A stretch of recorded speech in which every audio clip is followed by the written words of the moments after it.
Welcome to this Delft Stack tutorial video. In today's video, I'm going to show you how to get the Discord beta banner using Discord Canary.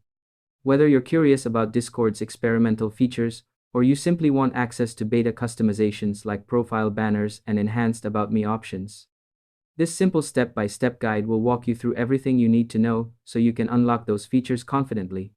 First, open your web browser and go to Google or any search engine you prefer. Once you're there, type in Discord Canary and open the official Discord Canary download page. This is Discord's alpha testing version, where new features are released early for testing. Make sure you download the correct version for your operating system, then install it just like you would install the normal Discord app. Follow along carefully here so nothing gets skipped. Next, open Discord Canary and log in using the same Discord account you normally use. You'll notice that Canary looks very similar to regular Discord, which is great because it's easy to navigate. Now, click on the gear icon in the bottom left corner to open User Settings. From there, go to your Profile Editing section, where you can customize things like your avatar, About Me section, and most importantly your profile banner. This is where the beta banner feature becomes available. To make the process smoother, here are a few quick tips.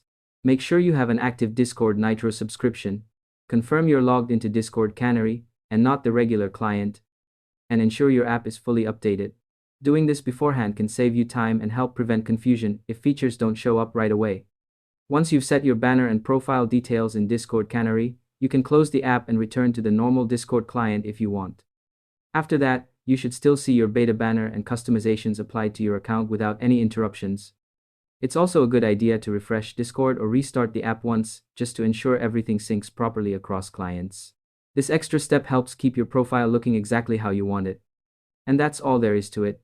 By following these simple steps, you'll be able to get the Discord beta banner and enjoy advanced profile customization easily and efficiently. Thanks for watching this Delft Stack tutorial video, and I hope you found it helpful. If this helped you out, feel free to share it with others who want beta features too. Why not make someone's day easier?